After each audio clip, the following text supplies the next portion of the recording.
Je suis ravi de vous accueillir pour cette conférence vers le zéro déchet que va faire donc Corinne et Pierre Daubercy. Alors Pierre, nous on se connaît depuis quelques années, voilà, maintenant qu'il y a un intervenant aussi à l'école Espace, surtout sur des cours de biochimie, biologie, histologie, immunologie, culture in vitro, plein de choses. Mais il a aussi un défi qui s'est lancé il y a plusieurs années dans sa famille, et qu'il aime raconter. Et il m'avait parlé de ça plusieurs fois. Et ça me paraissait naturel pour Ecopos de lui proposer ce moment de parole. Sachez que c'est aussi enregistré. Donc après on remettra ça, c'est pour ça qu'il y a des micros pour bien que le son soit pris. Donc quand vous aurez une question, si vous avez une question quand Pierre et Corinne auront fini de parler, je vous donnerai un micro pour que vos questions soient bien audibles lors de la vidéo qui sera remise sur YouTube après plus tard sur nos sites internet. Voilà, je vous demanderai de les accueillir par vos applaudissements.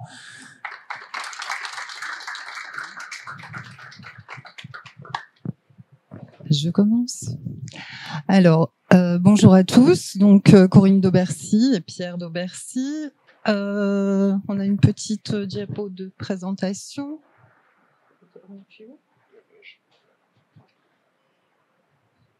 Ça commence bien. Donc voilà, je suis professeure des écoles, j'ai une classe de CP et je suis formatrice en même temps EMF, enseignante maître formatrice. Et voilà. Donc, enchaîner, bonjour. Donc voilà, donc comme le disait Clément, je suis enseignant aujourd'hui, donc j'ai doctorat en sciences, j'ai une carrière de chercheur scientifique et depuis 6 ans maintenant, je suis professeur indépendant et depuis 4 ans à l'Espace. Donc je donne des cours de bio, bio au sens large du terme bien sûr, mais aussi de pharmaco, de cosmétologie, de diététique, etc., etc. Donc notre propos aujourd'hui. Donc évidemment, on a eu toujours une sensibilité écologique, forcément. Et mais bon, c'est pas le sujet du jour. Donc on va pas parler de notre approche du logement, du chauffage, des déplacements, de la voiture, etc. C'est pas le propos. Il y aurait beaucoup à dire, mais on est un petit peu hors sujet. Donc on va essayer de se centrer un petit peu. Donc notre propos du jour, c'est pourquoi depuis 2016, on est allé un cran plus loin, sur l'initiative de mon épouse, dans la démarche ZD, donc vers le zéro déchet. Donc je ne dis pas que nous sommes zéro déchet, mais nous allons vers le zéro déchet. Nous tendons vers. Et puis surtout vous faire un retour d'expérience, donc assez concret finalement, du pratico-pratique, au quotidien, comment on vit ça. Donc il y aura un peu de théorie, parce qu'on a parlé de la théorie à la pratique, donc il y aura un petit peu de théorie, une petite capsule d'introduction, mais surtout un retour d'expérience sur 7 ans de cheminement, de tâtonnement, d'échecs, de réussite, pour parvenir finalement à trouver un équilibre dans nos vies, donc les vies, vie personnelle, vie familiale, vie sociale, vie professionnelle, trouver le bon équilibre dans notre façon de consommer, bien sûr, et puis un équilibre aussi sur notre impact, finalement, environnemental. Et donc, comment, en fait, l'idée, c'est comment durer, sans trop de contraintes, sans trop de frustration, parce que finalement, c'est là-dessus que c'est un peu comme pour les régimes alimentaires, à force de frustration et de contraintes, on finit par abandonner. Et pour le ZD, c'est pareil. Donc, comment concilier tout ça avec une vie équilibrée et sereine. Voilà. Donc, c'est un petit peu le propos du jour. Alors, on est obligé... d'abord, le bilan. Important, le bilan. Donc on va commencer par vraiment le positif, c'est-à-dire qu'on a eu la surprise quand on s'est lancé dans le zéro déchet, on n'avait pas pensé au bilan financier et en fait on est et encore aujourd'hui à 30 à 35% d'économie mensuelle par rapport à ce qu'on dépensait avant. Et puis bon, bien sûr avec une meilleure hygiène et qualité de vie, c'est-à-dire qu'on consomme mieux. On choisit des cosmétiques qui sont beaucoup plus qualitatifs et puis au niveau environnement, etc. Donc un bilan financier, ça c'est la cerise sur le gâteau. Voilà, donc on commence par la cerise, c'était pas le but initial, mais c'est important quand même. C'est important de le savoir parce que beaucoup de gens disent oui mais ça revient cher d'être écolo, non. Et puis un bilan de nos déchets. Donc vas-y. Bilan des déchets, donc on attaque par le bilan, vous verrez un peu ce que ça va donner directement. Donc en termes au niveau compost et poules, parce qu'on a la chance d'avoir des voisins qui ont des poules, donc ça aide beaucoup. Donc compost et poules, bien sûr, c'est à volonté, mais en évitant avant tout gaspillage alimentaire, hein, forcément. Les poubelles, la poubelle de verre, c'est 1 fois par mois. Poubelle ménagère, c'est 2 fois par an. Donc voilà, au départ, on était à 1 fois par an. Finalement, bon, on s'est dit que après les fêtes, hein, de décembre et puis avant de partir en vacances l'été, c'était pas mal de la sortir et jamais pleine. Mais voilà, on est à 2 fois par an sur une poubelle ménagère, hein, sans exagérer, donc jamais pleine. Et donc, elle est en grande partie remplie par les déchets inévitables, parce qu'il y a des pôles, hein, donc on a essayé, on a vraiment testé tous les pôles du quotidien, ils sont très nombreux. Il y a des pôles qui sont vraiment inévitables, donc c'est la santé, c'est les médicaments, hein, donc là, il n'y a pas grand-chose à faire. Donc, il y aurait des améliorations possibles. Donc, par exemple, outre-Manche, nos amis britanniques vendent les médicaments à l'unité. Voilà, il semblerait que dès qu'on traverse la Manche, ça n'est plus possible. Pourquoi ? Hein, à réfléchir. Voilà, mais en tout cas, voilà tout ce qui est médicaments, tout ce qui est santé. Donc, pour avoir usé mes pouces blanches sur pas mal de paillasses, je sais que le plastique c'est fantastique, hein, dans le domaine de la santé, de la recherche. Hein, ça a permis d'accélérer énormément les parties expérimentales. Donc, c'est pas le propos, mais voilà, c'est un pôle. S'il ne restait que ce pôle-là aujourd'hui sur les plastiques, ce serait vraiment pas un souci. On serait pas là pour en discuter. S'il ne restait une situation que vraiment très spécifique. Tout ce qui est bricolage, jardinage, lorsqu'on a une maison, il y a forcément des choses qui arrivent qu'on ne peut pas éviter. Par exemple, c'est le petit pot de plastique de pied de tomate qu'on veut planter au mois d'avril, c'est inévitable. Et puis aussi, tout ce qui vient de l'extérieur, donc ce sont les cadeaux, hein, ce sont les amis, hein, les amis qu'on adore, mais qui ne peuvent pas s'empêcher, qui n'ont pas toujours tout compris, et qui ramènent des petits cadeaux, des plantes, des fleurs coupées, emballées dans du papier cristal, etc.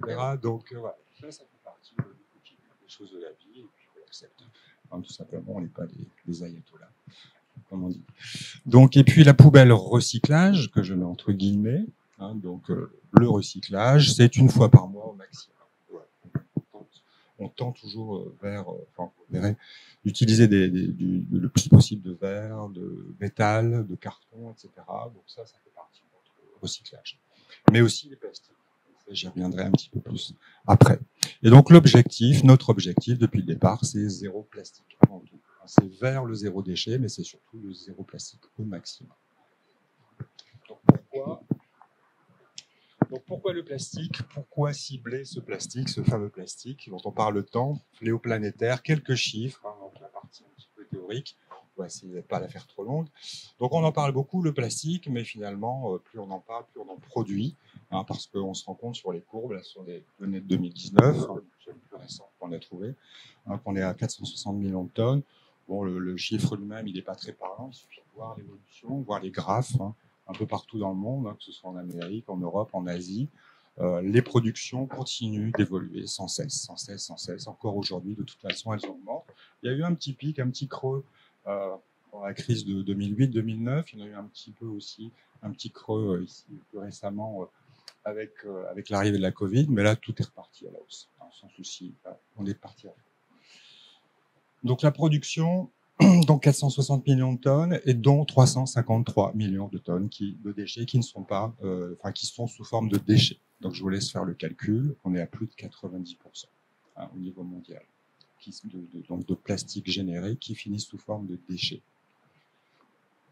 1,6 million de kilomètres carrés, c'est la taille du plus grand vortex, les fameux JR océaniques. Hein.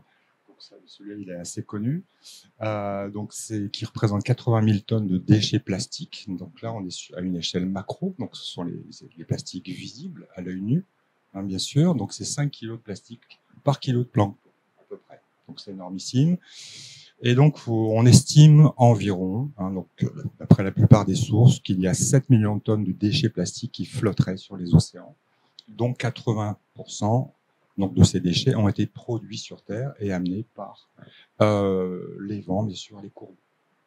C'est le bilan à peu près aujourd'hui sur les océans. Donc d'où vient ce vortex, enfin, ces vortex, hein, parce que là on parle du plus grand, mais il y en a plusieurs, il y a quasiment tous les océans, hein, des vortex comme ça. Et donc l'origine de ces plastiques, c'est 500 milliards de bouteilles plastiques produites par an, donc ce qui correspond à 3000 litres d'eau mise en bouteille par seconde, donc c'est énormissime. C'est 500 milliards de sacs plastiques produits dans le monde par an, presque 10 millions par minute, les fameux sacs plastiques. Donc, s'ils étaient attachés ensemble, ils pourraient entourer la planète 7 fois toutes les heures. Alors, c'est assez parlant, ça, comme image. En France, on a fait beaucoup de progrès. En 2000, on était à 16 milliards de sacs plastiques produits par an. Aujourd'hui, on a réduit de 90%, mais il en reste quand même 1 milliard par an. Donc, on a vu apparaître ces fameux sacs plastiques aujourd'hui. Enfin, le retour des sacs plastiques, ce sont des sacs plastiques qui sont 5 fois plus épais, donc considérés comme réutilisables, donc autorisés de nouveau. Voilà, ça a été un petit peu le truc qui a été mis en place pour pouvoir recaser ces fameux sacs plastiques dont l'absence est apparemment très très gênante. Donc aujourd'hui, on en est à 1 milliard. En France en tout cas. Et donc là, je parlais donc d'échelle macroscopique, c'est-à-dire ces fameux plastiques que l'on voit à l'œil nu, mais quid des microparticules de plastique. Donc on en parle de plus en plus, évidemment. Il y a quelques études qui commencent à sortir. Donc sur les microparticules, exemple, 12 000 microparticules plastiques par litre d'eau dans l'Antarctique. Donc ça, c'est une étude qui a été faite il n'y a pas très longtemps, et donc sur des échantillons de banquise donc décongelés, et où on a trouvé à peu près 17 types de plastique piégés dans la glace et amenés bien sûr de nouveau par le vortex, les différents vortex des différents océans. Donc le micro, toujours plus près. Et bien sûr, moi, la question que je me pose, c'est quid des nanoparticules. Les nanoparticules de plastique, on sait qu'elles existent, qu'elles sont partout. Et aujourd'hui, on a beaucoup de difficultés à les mesurer et il n'y a quasiment pas de données là-dessus, quasiment pas de chiffres aujourd'hui, pour différentes raisons. Et donc, si on revient sur les microplastiques, on sait par contre que plus d'un tiers des microplastiques retrouvés dans les océans proviendraient des vêtements. Ces fameux vêtements, dont des vêtements fabriqués à partir de plastique recyclé, les fameuses polaires que l'on fait avec les bouchons, etc. Tout ça, en fait, c'est du plastique qui a une qualité qui est de plus en plus défaillante et qui va partir comme ça dans les écoulements et donc finir dans les océans. Donc ça, c'est une source vraiment importante de pollution des océans par le plastique. Donc, il y a des pistes pour enrayer cette pollution font défaut, effectivement. Donc, on propose de mettre des filtres, par exemple, sur les lave-linges. Et finalement, après le filtre, qu'est-ce qu'on en fait ? On le remet, on le rince au robinet et puis les particules repartent. Ou on l'incinère. Donc, l'impact de tout ça, évidemment, des impacts sur la biodiversité, c'est une évidence, on le sait maintenant, en 2050, on estime que 99% des animaux marins auront ingéré du plastique, donc la quasi-totalité des albatros, manchots, mouettes, etc., tous les oiseaux. Dans les années 60, c'était 5% des oiseaux qui étaient impactés. Donc là, on est à 99% aujourd'hui. Et puis, aujourd'hui, on sait qu'il y a à peu près 1,5 million d'animaux qui en meurent chaque année. C'est qu'un début. Donc forcément, ça va encore augmenter. Impact sur les animaux, mais impact sur la santé humaine, parce que nous sommes des animaux finalement, et puis peut-être les pires d'entre eux, puisque nous ingérons, notamment donc chez l'humain, on sait qu'on ingère à peu près 11 000 fragments de plastique par an. C'est à peu près l'équivalent, donc 1% qui serait absorbé par le corps humain, donc là il y a aussi des études qui commencent à se mettre en place. C'est à peu près l'équivalent d'une carte de crédit par semaine. Voilà, vous avalez une carte de crédit, une carte bleue plastique par semaine. Si vous consommez, bien sûr, des produits suremballés, etc. On va y revenir. Enfin, l'origine, voilà. Donc, l'origine, ce sont les aliments issus de la mer. On sait qu'il y a du plastique dans tous les poissons, quasiment, poissons crustacés. Et puis, surtout, la migration des composants plastiques dans les aliments depuis les emballages. Donc, les emballages, les suremballages, donc les produits préparés à réchauffer au micro-ondes, par exemple. Là, vous avez la migration maximale des plastiques dans l'aliment. Donc, micro-nanoplastiques, les phtalates, les encres aussi, auxquelles on ne pense pas, qui font partie aussi de ces déchets. Donc, l'impact de tout ça sur la santé humaine, aujourd'hui, il est très difficile à évaluer pour différentes raisons, parce qu'il y a beaucoup de sources de contamination, et puis il est relativement peu évalué. Il n'y a encore aucune étude vraiment importante chez l'homme, mise en place chez l'homme, chez l'humain, donc elles sont difficiles à mettre en place pour des raisons purement de construction d'études, parce qu'il y a tellement de facteurs profondants que ça doit être fait à très grande échelle, et puis surtout, il y a très peu d'organismes payeurs de ce genre d'études.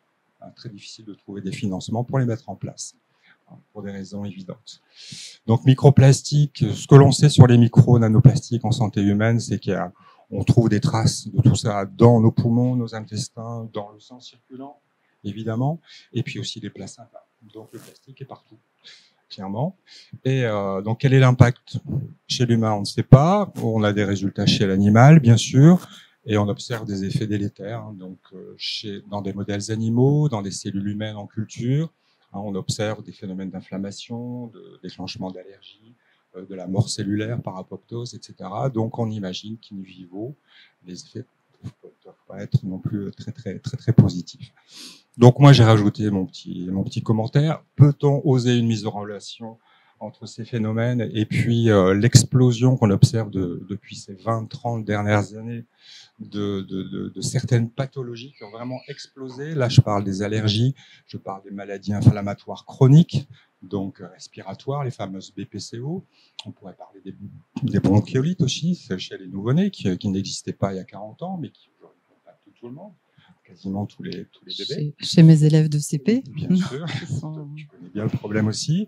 Donc ces fameuses BPCO de l'adulte, de l'enfant, les maladies des muqueuses intestinales, maladies de Crohn notamment, et puis les maladies auto-immunes aussi, qui ont été multipliées par 5 à 10 ces 20 dernières années. Certains cancers aussi qui augmentent, malgré les grands progrès en termes de thérapie de ces cancers. On a une augmentation des incidences partout, et aujourd'hui, il n'y a aucune explication à ces phénomènes. Donc, voilà. Oser un rapprochement, je ne sais pas. Moi, j'ai envie de dire oui. Mais ça, c'est une conviction personnelle. Donc voilà, en termes de santé, impact sur le biotope, sur la santé humaine, sur le fameux dérèglement climatique, parce qu'il y a un lien direct entre plastique et dérèglement climatique. En fait, oui. Hein, donc des liens directs et puis des liens indirects. Les liens directs, ça c'est forcément l'impact. Toute la pollution engendrée par l'extraction, la production, le transport, l'exploitation des matières plastiques. Donc ça c'est une évidence. Hein. Impact direct aussi, donc sachant aussi que ce que nous on observe, on connaît, c'est la partie émergée de l'iceberg. Hein, il faut savoir que pour chaque déchet, il faut considérer qu'il y a une pollution 100 fois, 1000 fois plus importante qui est issue des procédés justement de fabrication, de transport et même de recyclage. Donc ça, c'est un impact environnemental. Donc ça, c'est l'effet direct. Autre effet direct, c'est sur la surface des océans. Donc là, on parlait des océans qui couvrent la plus grande partie de la planète. Donc on a une augmentation de la réflexion des UV due aux plastiques qui sont en surface, qui flottent. Hein, donc participation au réchauffement. Et puis aussi, surtout, une décomposition de ces plastiques par les UV. Et un plastique qui se décompose, ça crée des gaz à effet de serre, ça crée du méthane, ça crée de l'éthylène. Donc ça participe à ce phénomène. Plus, bien sûr, l'impact sur la biodiversité marine, donc notamment sur les espèces marines de type plancton, phytoplancton. Et donc, c'est là qu'on arrive aux effets indirects des plastiques qui commencent seulement à être aujourd'hui appréhendés. Voilà, modèles qui se mettent en place. Donc, les effets indirects des plastiques en surface des océans, c'est quoi? C'est l'altération du phytoplancton, qui est ce fameux plancton de surface, qui est absolument capital, parce que il a un rôle de thermostat de la planète, de régulateur du climat. C'est le plus grand poumon de la planète, bien avant les forêts amazoniennes, on reparle souvent. Le phytoplancton, c'est plus de 50% de la production de l'oxygène, du dioxygène de notre air. Donc c'est absolument capital. Et puis aussi et surtout, c'est un biotope qui est capable d'absorber et surtout de séquestrer le CO2. Parce qu'aujourd'hui, le vrai enjeu, c'est la séquestration du CO2 qui est fournie.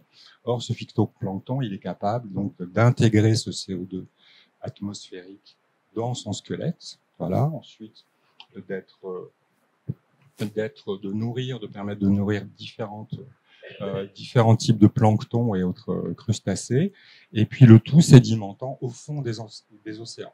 C'est-à-dire que les squelettes, en fin de cycle de vie, vont aller sédimenter, et là vous avez une vraie séquestration pérenne du carbone, contrairement à la séquestration par les arbres, qui n'est pas pérenne, parce que planter des arbres pour avoir un bilan carbone zéro, c'est très bien, sauf que l'arbre, c'est pas une séquestration pérenne. Ça va durer quelques années, quelques décennies peut-être, mais pas au-delà.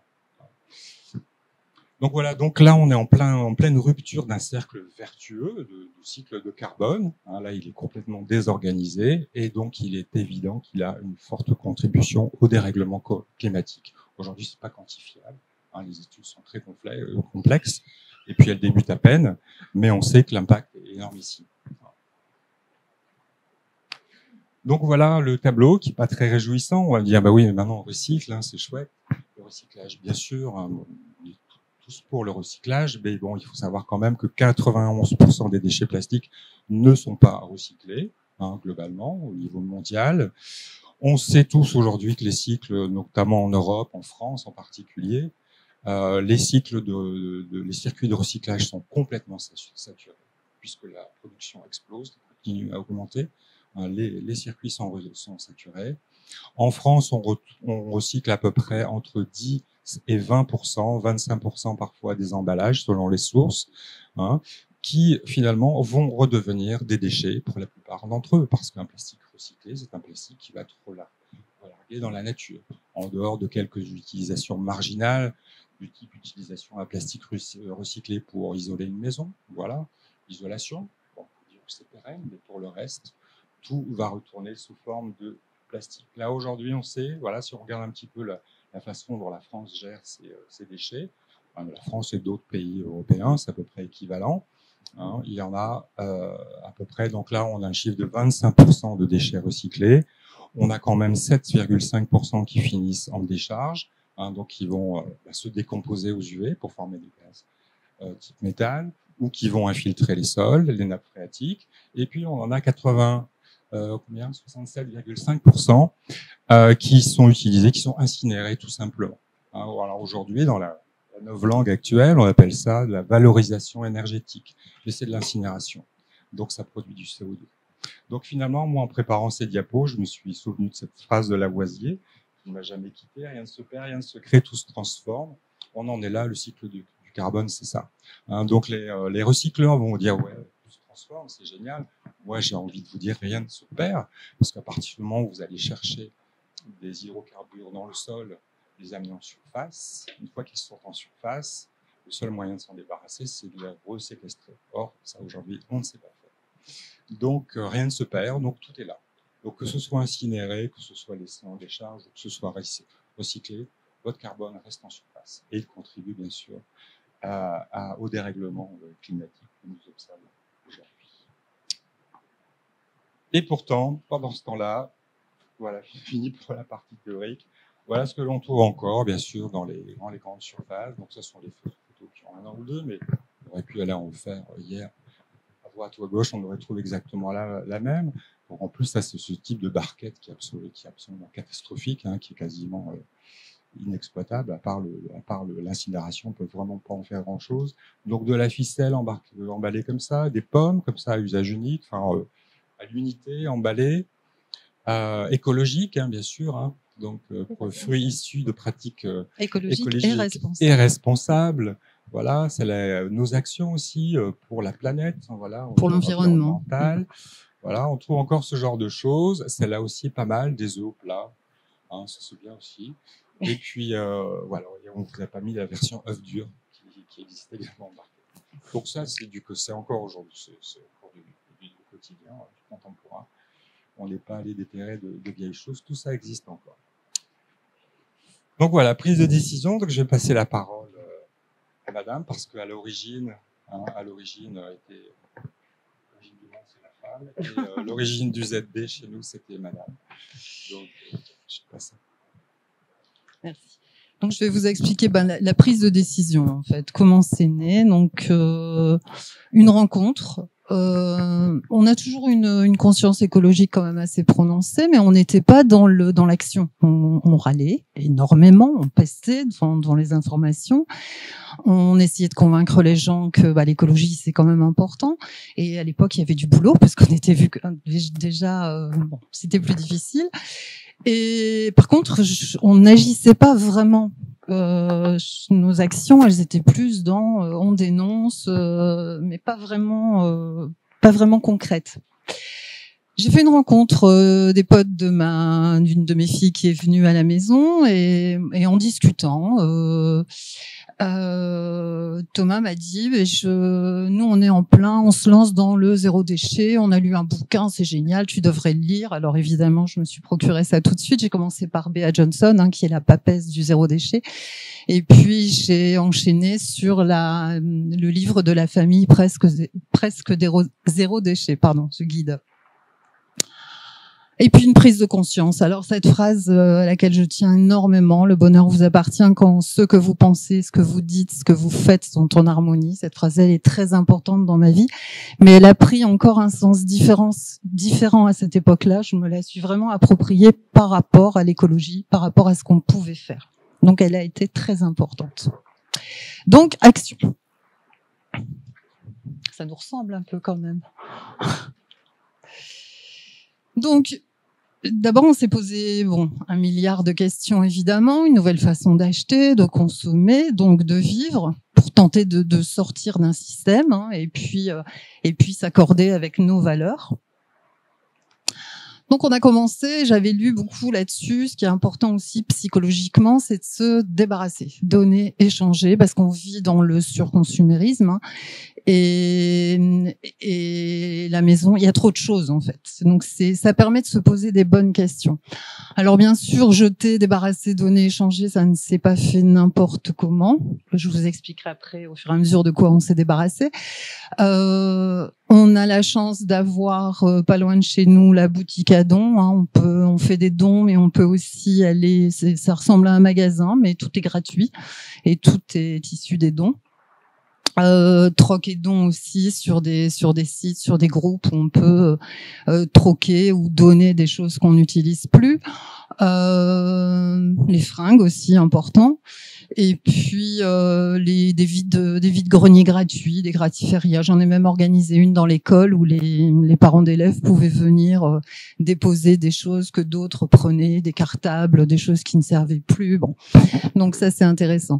On a aussi la chance pas loin de chez nous d'avoir le Ciméval, je ne sais pas si vous connaissez, mais ils se déplacent, donc c'est un centre de tri des déchets, mais ils ont aussi, sont à Évin-Malmaison, ils ont aussi une ressourcerie, une recyclerie, une ressourcerie, ce qui fait que quand on se débarrasse de choses, on passe par eux parce qu'on sait que les déchets vont être valorisés avec plusieurs machines à laver, ils en refont une, hein, ils prennent les pièces, et tout ce qui n'est pas revalorisé est envoyé dans la meilleure filière possible de recyclage ou de...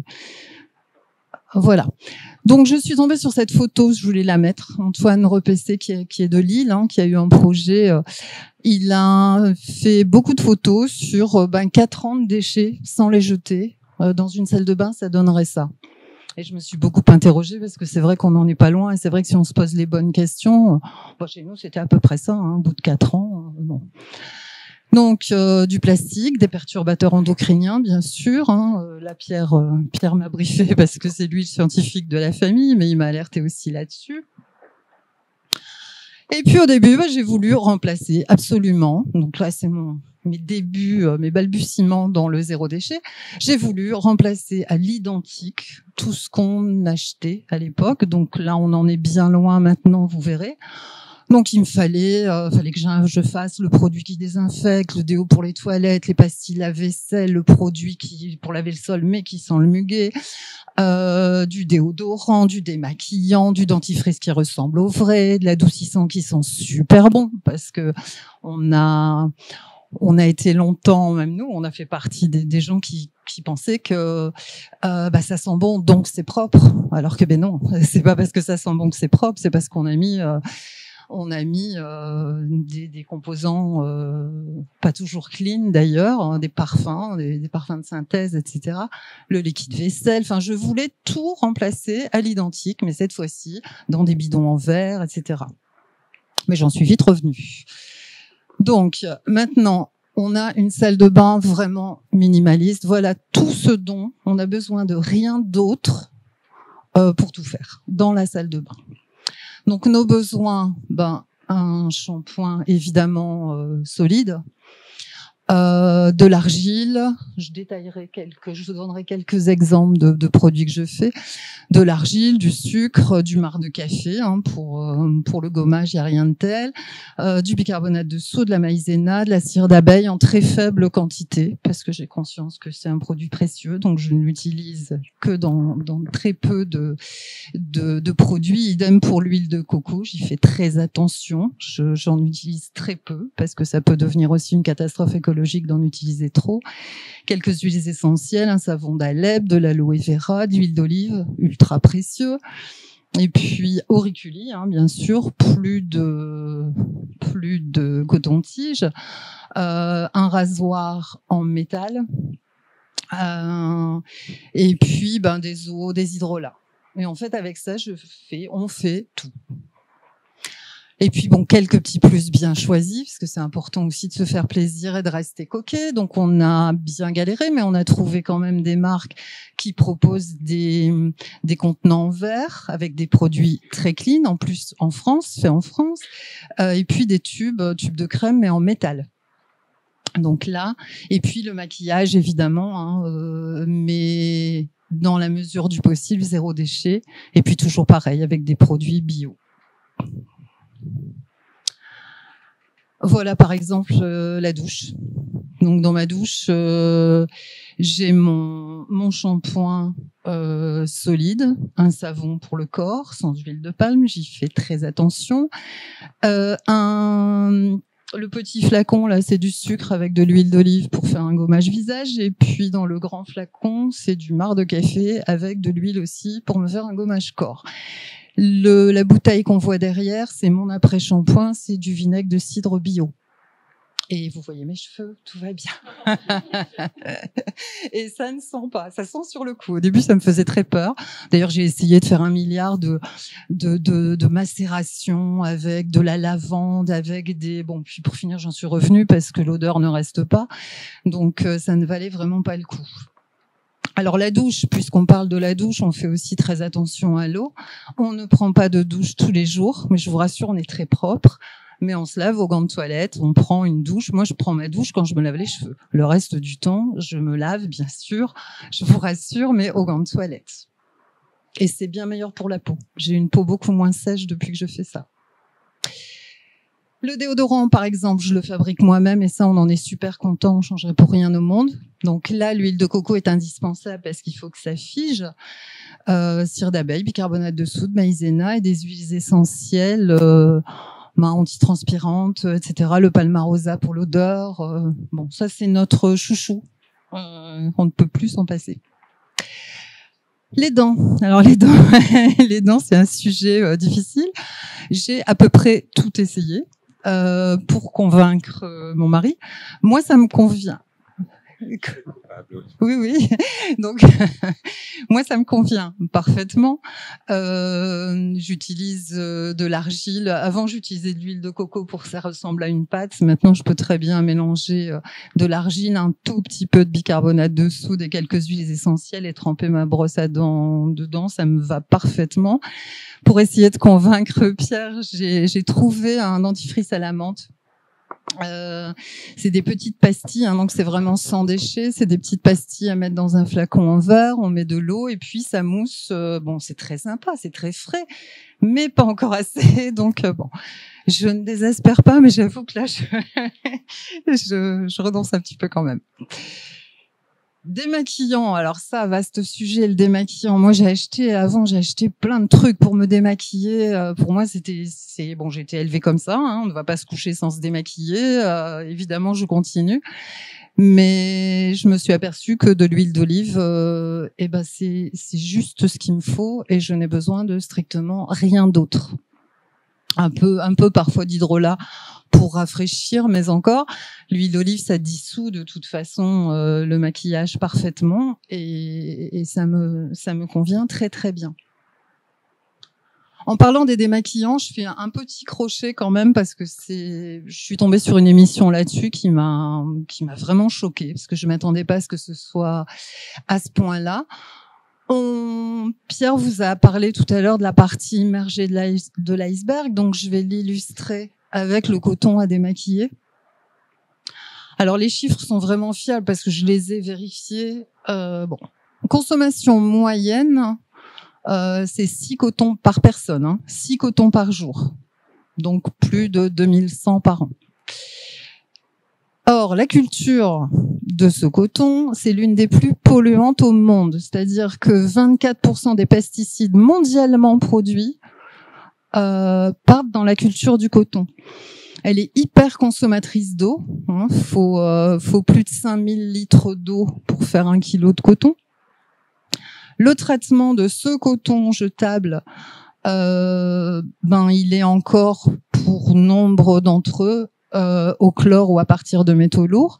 Et puis, le coton arrive depuis la Chine. Il est cultivé essentiellement en Chine, en Inde et au Brésil. Et nous, qu'est-ce qu'on fait? On achète ça en se disant, bon, c'est pas beaucoup de plastique.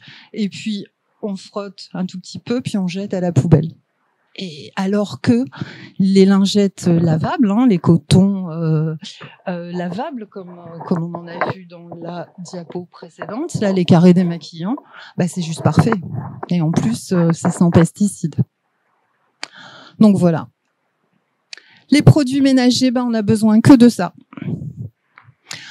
Alors qu'au début, je voulais tout faire moi-même. Donc, du savon de Marseille, qu'on achète en barre de 4 kilos et que on passe légèrement dans le four avant de le couper pour avoir des beaux carrés.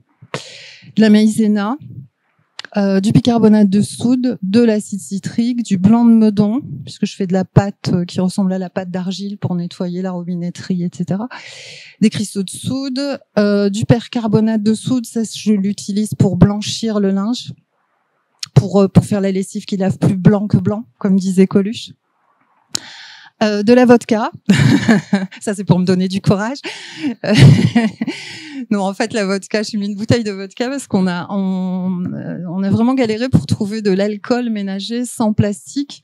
Et en fait, on achète parfois des bouteilles d'alcool vraiment pas chères, type vodka vraiment premier prix, pour nettoyer les carreaux ou pour une utilisation d'alcool ménager. Du vinaigre, énormément de vinaigre blanc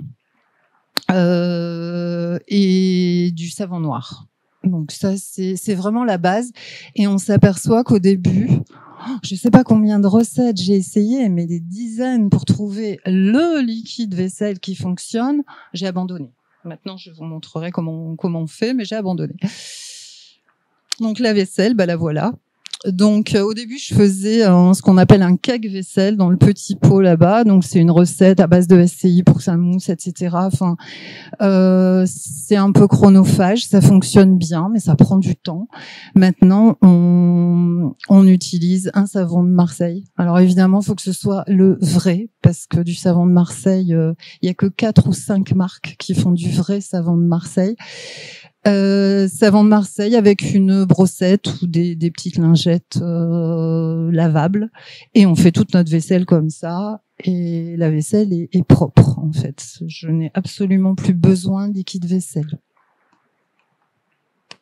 Les sols, le savon noir pour les sols en bois, et puis une cuillère à soupe de cristaux de soude dans un seau d'eau chaude pour le carrelage, et c'est nickel. Donc voilà, on a besoin de rien d'autre. La lessive, alors j'ai fait pas mal de tentatives heureuses, mais j'ai pas toujours le temps.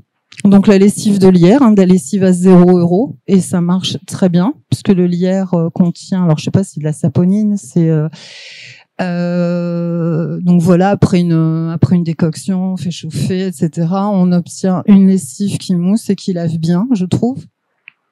Et puis sinon, j'ai eu plusieurs recettes aussi au savon de Marseille avec du bicarbonate, des cristaux de soude et du savon de Marseille, c'est tout, et ça fait une super lessive.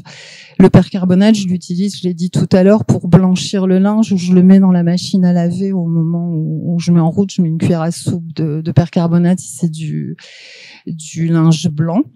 Et puis, quand je n'ai pas le temps, parce que on s'octroie aussi, on travaille beaucoup tous les deux, on est loin d'être parfait. Si on ne trouve pas de lessive en vrac, parce que les magasins ne sont pas toujours prêts, j'achète de la lessive Billon en poudre, mais plutôt en poudre parce que l'emballage, pour le coup, est en carton et non pas en plastique.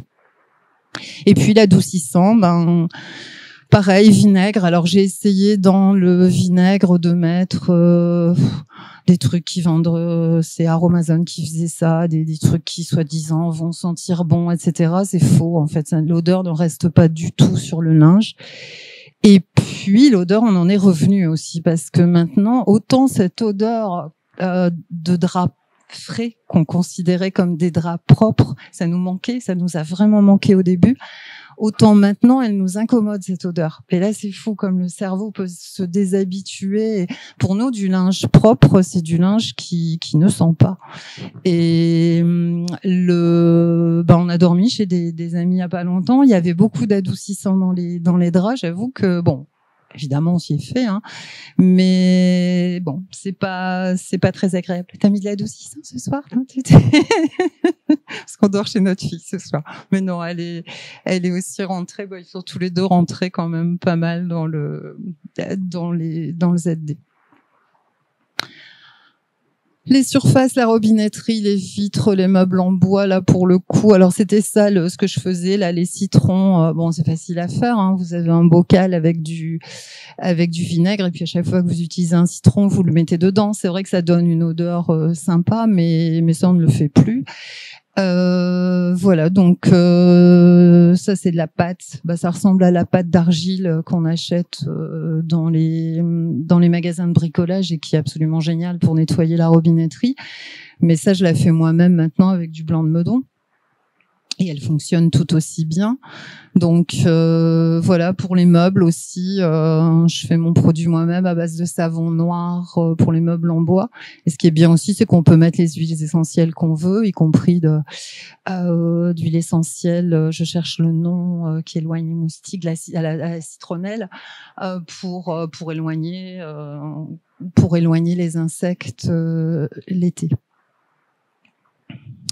Fini les jetables, bien évidemment, donc place au tissu. Donc chiffon, mouchoir, serviette, gants de toilette, carré démaquillant, des lingettes WC aussi, je vous expliquerai après. Et donc ça, on en a en grosse quantité. Comme ça, ça passe à la lessive de temps en temps avec les serviettes, etc. On a une grosse quantité parce qu'il y a 7 ans qu'on n'a pas utilisé un seul morceau de sopalin et ça ne nous viendrait même plus à l'idée. En fait, au début, ça aussi, c'est comment on va faire sans sopalin, comment on peut vivre sans sopalin. Et en fait, on vit super bien sans sopalin. On a même oublié, pourquoi on s'était posé cette question-là.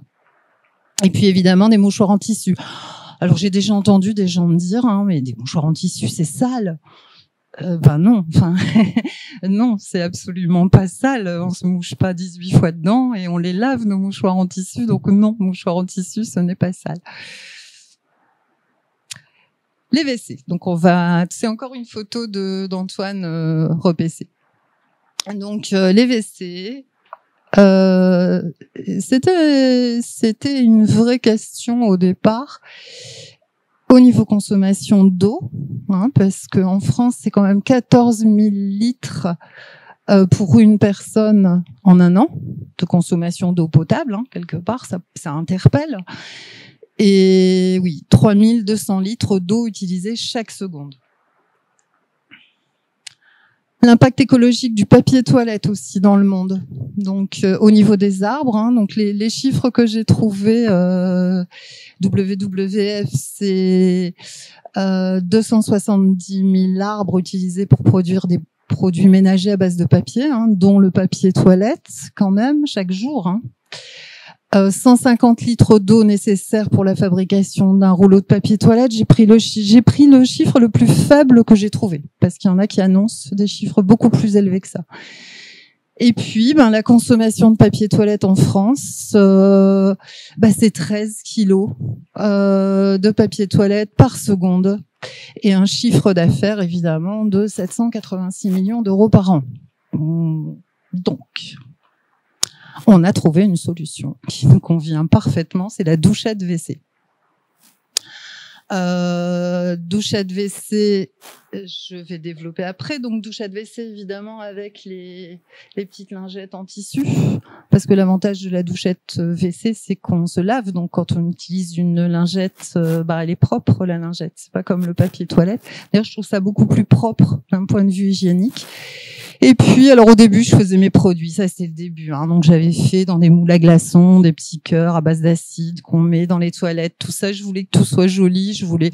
Et bon, ça je le fais plus. Ça a moins d'importance maintenant. Et le gel WC, par contre, que je continue à faire à base de maïzena parce qu'il gélifie bien et il adhère aux parois. Donc ça, on peut le faire soi-même hein, avec du vinaigre, l'acide citrique, du bicarbonate et de la maïzena. Et puis sinon, quand j'ai pas le temps d'en faire, ben on passe juste de l'acide citrique sur les parois et ça, au niveau du calcaire, c'est bien. Évidemment, plus de désodorisant de toilette, les allumettes, le soufre fonctionne très bien. Hein. Il suffit de gratter une allumette et les odeurs disparaissent. Donc la douchette, on a été étonnés parce qu'on n'en parle pas du tout en France. D'ailleurs, je suis allée sur des sites hein, qui dénoncent justement la surconsommation d'eau, etc. Donc qui donnent des alternatives. Alors évidemment le WC avec les 2 boutons, enfin le bi-bouton pour utiliser moins d'eau. On donne des techniques, genre mettre des bouteilles dans la chasse d'eau. On parle des toilettes sèches, mais la douchette, on n'en parle jamais. En fait, une douchette, il faut, pour se nettoyer les fesses et la cuvette en même temps, 1 demi-litre d'eau. Et on ne tire pas la chasse pour les petites commes, puisque on a eu du mal à trouver ça, on savait pas comment on allait dire. On va pas dire pipi quand même. Donc, là, c'est juste 1 demi-litre d'eau, sachant que comme on pulvérise de l'eau aussi dans les toilettes, on n'a plus besoin de tirer la chasse, donc les économies sont vraiment énormes. Alors que, je rappelle, hein, c'est 10 litres d'eau par chasse et plus de 150 litres d'eau pour fabriquer un seul rouleau de papier hygiénique. Donc, je vous conseille vraiment la douchette WC. L'alimentation. Je te repasse la parole. Donc l'alimentation, oui, parce que les courses, en fait, c'est moi, en grande partie. Donc je reprends la main. Voilà. Donc on reste dans l'eau. Donc on va commencer par l'eau, hein, bien sûr, à la base de tout. Et donc l'eau de robinet, évidemment. Donc des bonbonnes d'eau.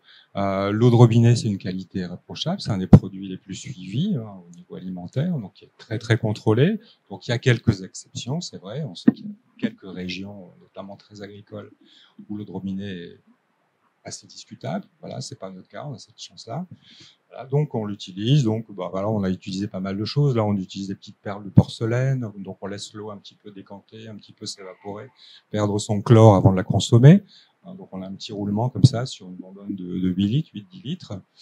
Et donc en termes de qualité, pas de souci, 100 à 300 fois moins cher que l'eau en bouteille évidemment, et c'est nanoparticules. Hein, finalement, le prix au litre n'est pas comparable. Il n'y a aucune comparaison possible. Et donc ça permet d'éviter 5 kg de plastique par an et par habitant. Hein, voilà, donc de nouveau, ce plastique à éviter. Donc de l'eau de robinet et puis des gourdes. Bien sûr, toujours des gourdes pour aller travailler, pour se déplacer en voiture, des gourdes partout. Donc ça c'est très simple. Et puis à la maison, des carafes, tout simplement. C'est pas très compliqué finalement à gérer tout ça, une fois qu'on est un petit peu équipé. Et donc l'alimentation, évidemment, c'est un pôle important pour tous, c'est du quotidien, c'est un impact très important, un impact en termes de temps. Faire des courses, ça prend du temps, évidemment, un impact financier, donc voilà, ça a bien géré aussi, et puis un impact en santé humaine, tout ça, on l'a exposé tout à l'heure. Donc il faut trouver, donc en fait, pour durer, l'idée, c'est ça aujourd'hui, c'est comment durer, finalement, que ce soit pas trop contraignant. Donc, vous trouvez le bon équilibre entre ces activités, qu'elles soient pro et personnelles, ces ressources, donc les ressources en termes de commerce environnant, les ressources en temps, les ressources financières, et puis ses propres modes d'alimentation. On a tous nos façons de nous alimenter. Donc, en fait, l'idée, lorsque vous faites des courses, voilà, pour perdurer, s'installer dans la durée, c'est de trouver le bon équilibre entre tout ça, sans que ça devienne trop contraignant. Donc comment on a procédé. Donc au début, l'équipement, on va commencer par l'équipement de cuisine avant de passer aux aliments eux-mêmes.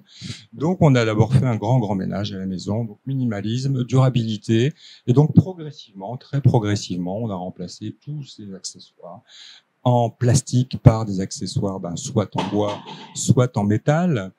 remplacer on a bien sûr, on s'est débarrassé de nos fameuses Nespresso, trucs à capsule, tout ça, machin. Évidemment, on a pratiqué tout ça, comme tout le monde. Et donc, on est passé sur les cafetières. Donc, on a essayé un petit peu tous les types. Maintenant, on est resté sur la presse française, les cafetières 100% métalliques. Un café moulu qui marche très très bien, là, tout à gauche.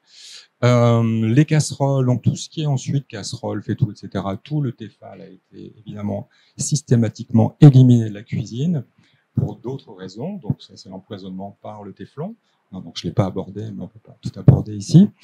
Les couverts en plastique, ce sont des couverts métalliques. Le verre, toute la verrerie est remplacée par du verre parce que les verres classiques ne sont pas recyclables, hein, les verres en général. Donc, il existe quelques marques qui procurent des verres, des carafes, etc. en verre recyclable. C'est un verre qui est plus épais, qui est beaucoup plus solide et qui est très agréable d'ailleurs. Donc tout ça, ça a été remplacé progressivement. Et donc ce qu'on a éliminé, bien sûr, c'était c'est rentré dans les circuits de recyclage, donc par le Cimevan notamment, etc. pour avoir une élimination, pour être éliminé de la meilleure façon. Donc ça a été le premier temps. Et puis ça permet aussi de se recentrer finalement et de jeter tous ces petits gadgets qui n'ont jamais servi. Et qu'on accumule tous un peu partout. Acheter sur les marchés. Et acheter sur les marchés, oui, pendant les vacances. Et donc l'alimentation, donc la stratégie, donc ça a été avant tout donc d'éviter tout emballage, suremballage. Hein, donc ça, je crois que c'est une évidence maintenant pour tout le monde, mais pourtant ça existe toujours, même si on constate quand même des progrès. C'est vrai que là, sur la durée, depuis 6 ans, ces dernières années, on constate quelques progrès. Quelques produits qui sont en carton, notamment les produits secs. Hein, évidemment, c'est plus difficile pour le frais, mais sur les produits secs, comme les féculents notamment, il existe des marques qui vendent uniquement en carton, sans emballage plastique. Hein, ça commence à arriver tout doucement, tout doucement. Privilégier le commerce de proximité, évidemment, les fruits et légumes de saison, locaux dans la mesure du possible. Hein, donc ça, c'est possible. Donc idéalement bio, bien sûr, pour l'écologie, pour la santé.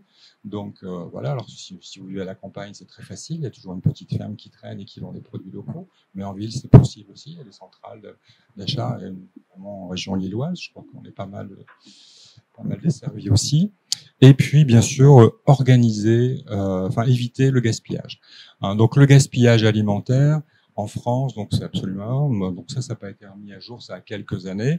Hein, donc la production, c'est 10 millions de tonnes de déchets alimentaires chaque année, donc 6,5 millions par les foyers, c'est-à-dire par vous et moi.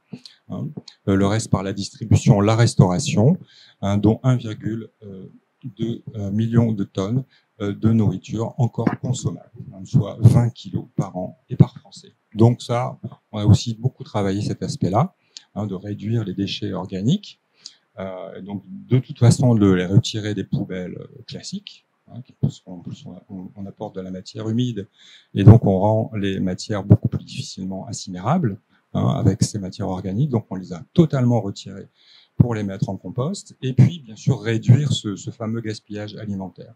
Donc pour réduire le gaspillage, c'est d'abord de l'organisation. Donc, un exemple, voilà, nous, c'est ce qu'on a trouvé, qu'on a conservé d'ailleurs.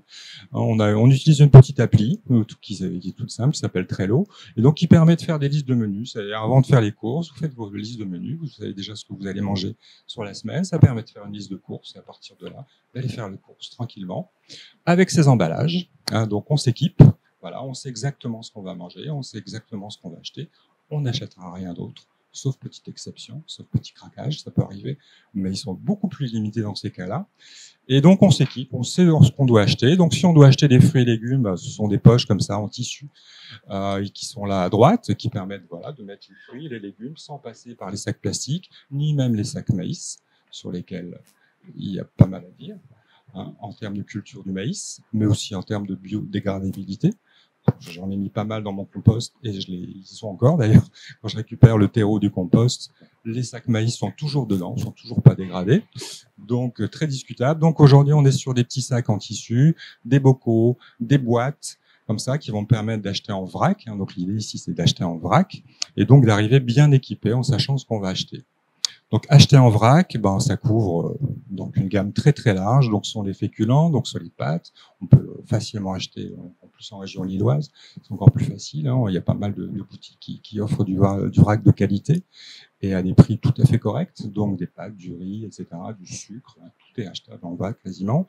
Et puis même donc des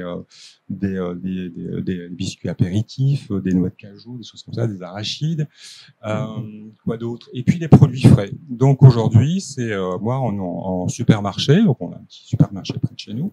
On vit dans un bourg de 5000 habitants, donc c'est pas un hypermarché, un supermarché, mais donc j'arrive avec mes boîtes et j'achète des crevettes, j'achète du jambon, parce que voilà, je suis flexitarien, je suis pas végétarien.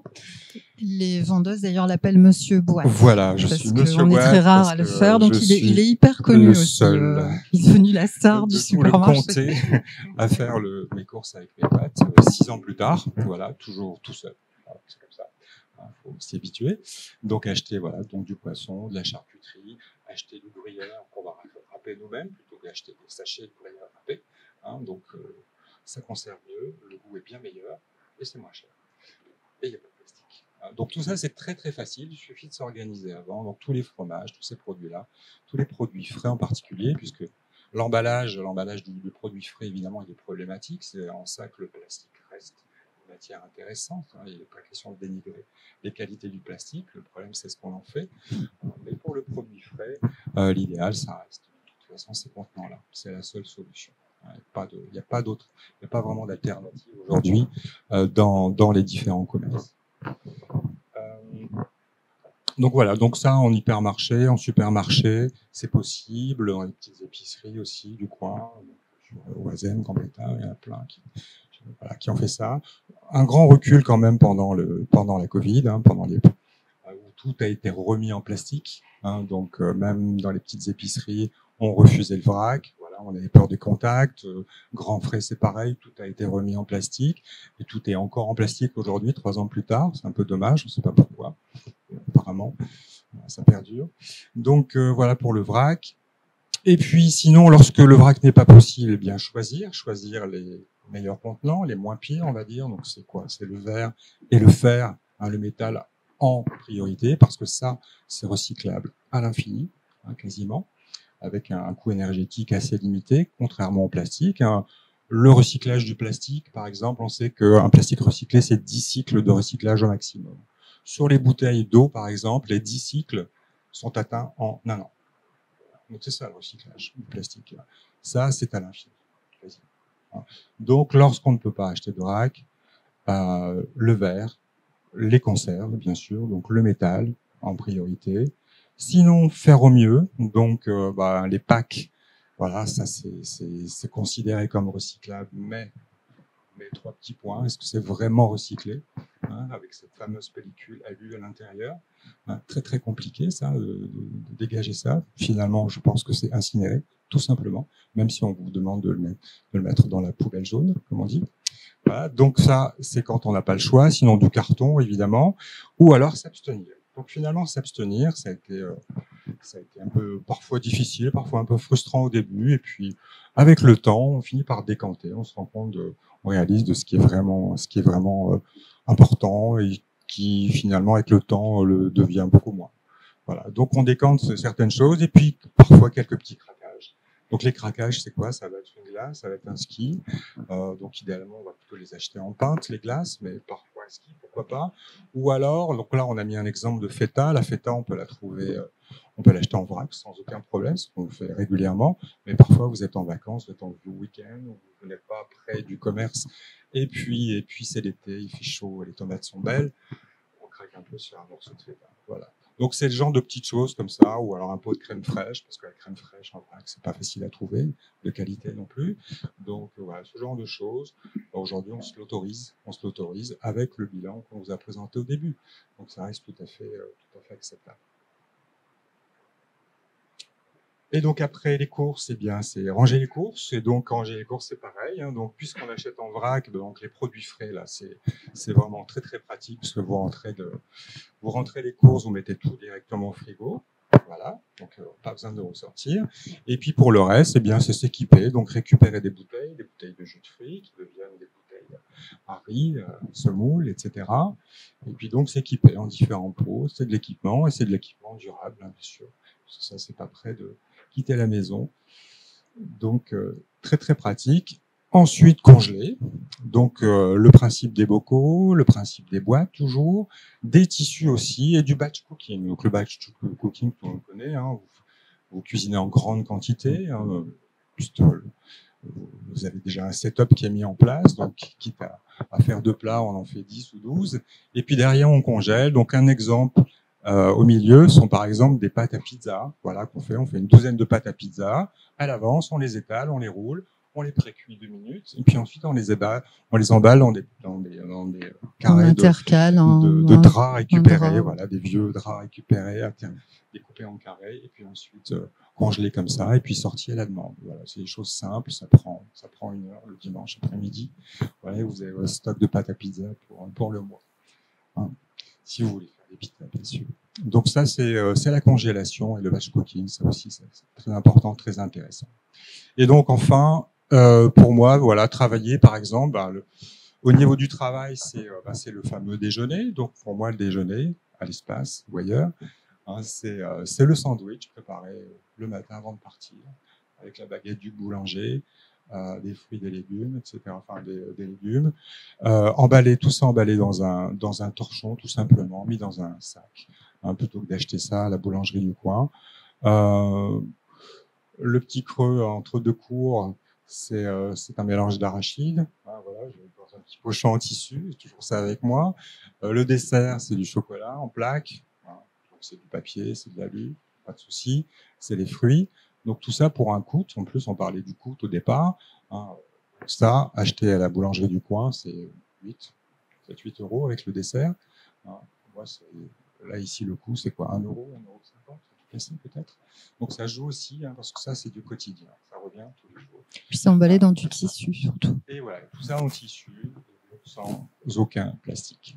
Voilà. Et puis, bien sûr, la gourde, bien sûr, le petit carré en plastique pour le café, au distributeur, ce qui est tout à fait possible ici à l'espace, hein, qui est vraiment un endroit qui est vraiment facile de ce côté-là, parce qu'il y a une vraie volonté aussi, hein, par toi, par Antoine, notamment.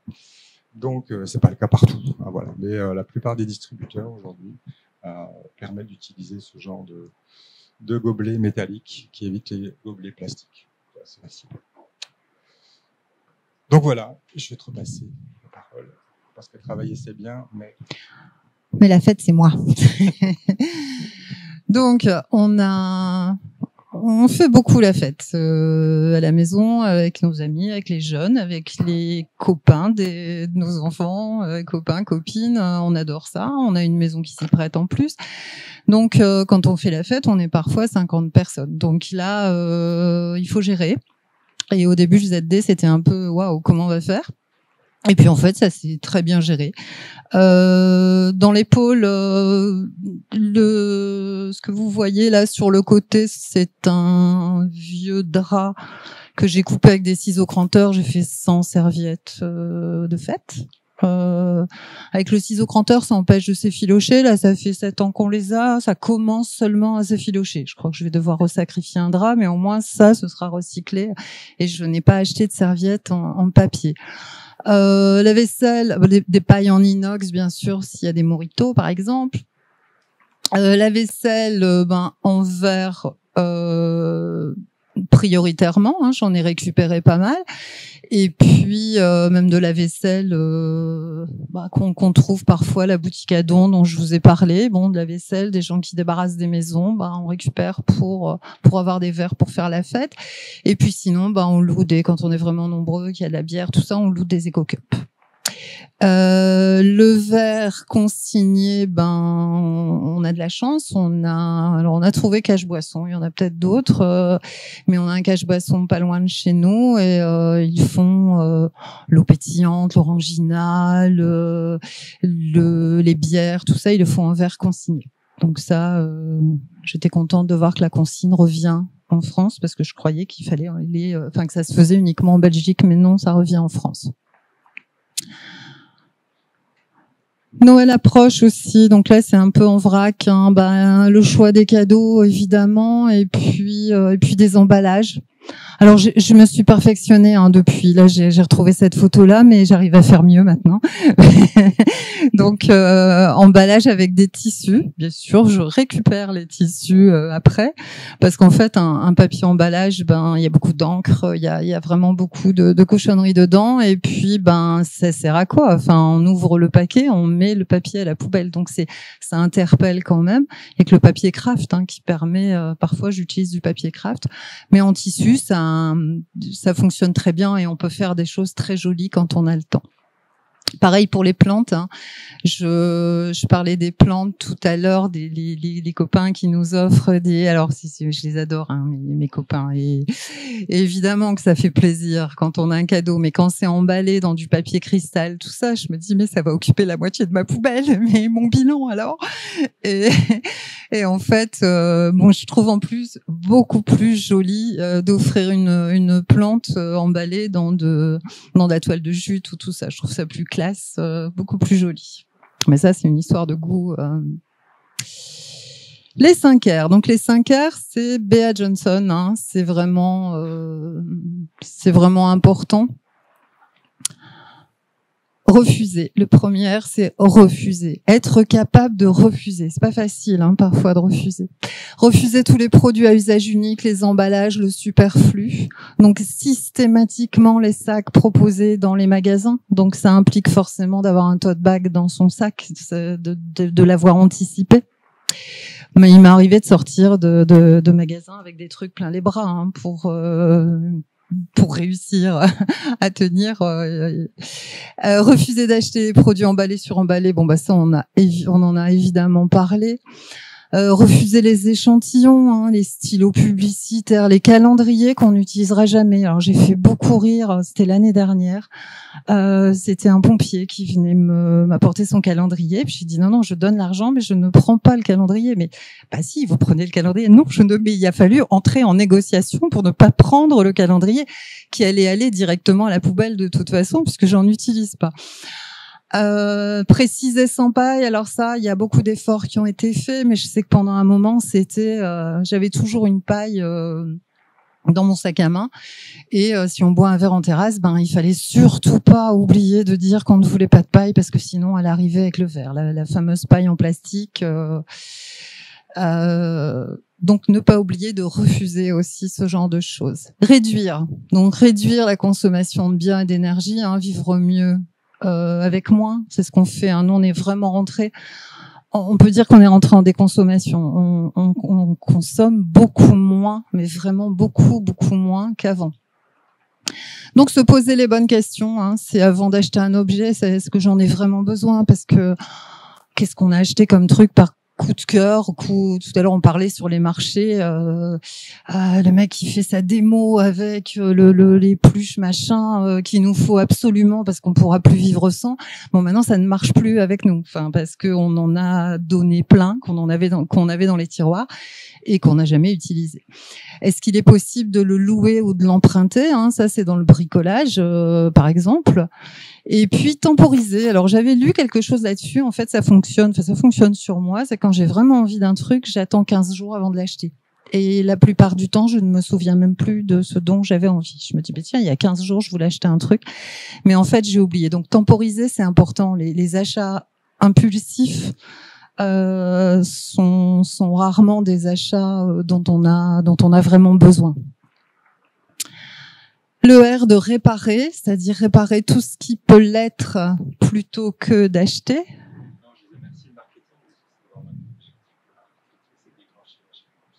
Ouais.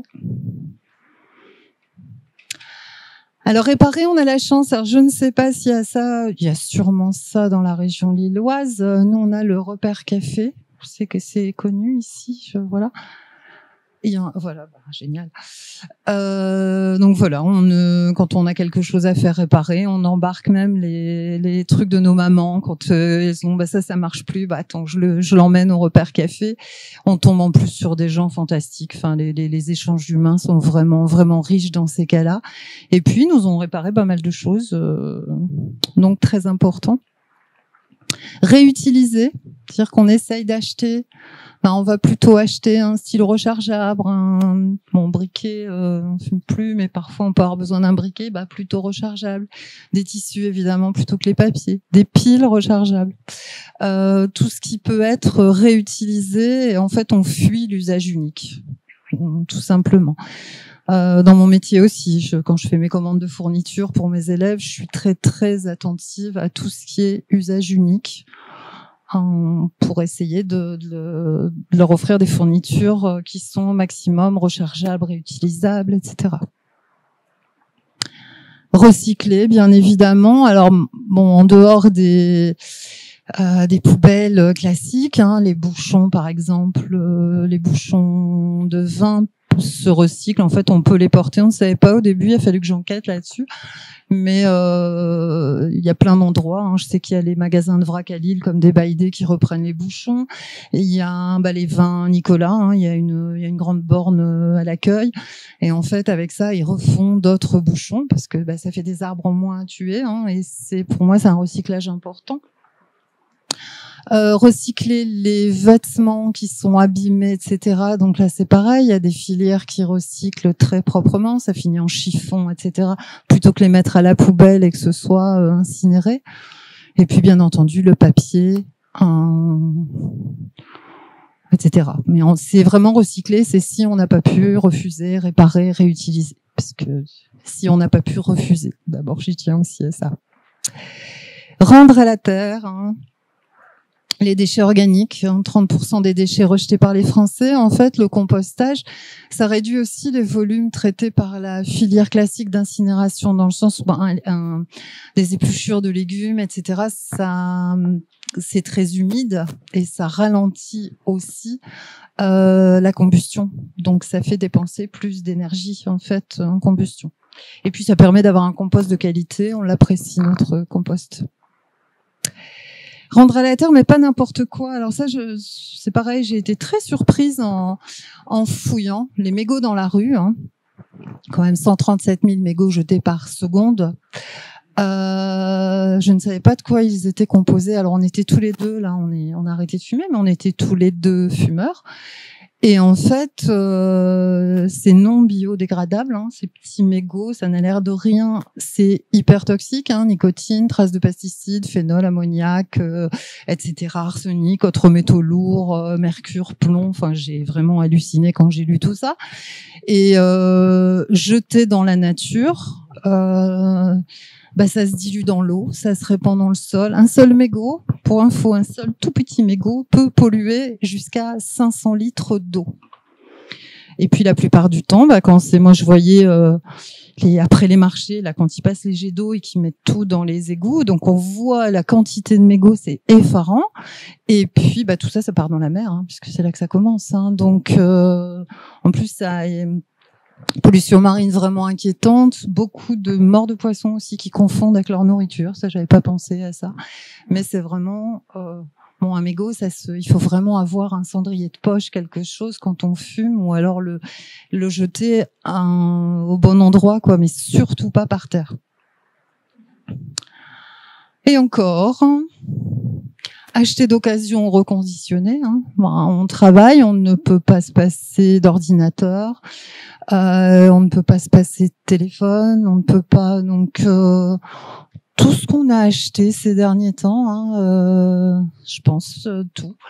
La télé c'était Le Bon Coin, les 2 ordinateurs Back Market en reconditionné, les téléphones on a racheté à nos enfants et puis machine à laver, ça c'est la machine à laver que j'avais achetée à Louise quand elle a commencé ses études. Je l'avais payé 60 € à la ressourcerie des vins Malmaison et elle fonctionnait très bien. D'ailleurs, c'est une autre de mes filles qui l'a récupérée et elle fonctionne très très bien. Donc là, c'est le principe. Je les avais vus travailler. Ils désossent les machines et puis ils prennent les pièces importantes pour en réparer d'autres et puis ils font des machines qu'ils vendent 50, 60 € et c'est super. Gérer les emails, donc ça, on n'y pense pas forcément, mais c'est une catastrophe écologique, hein, ça.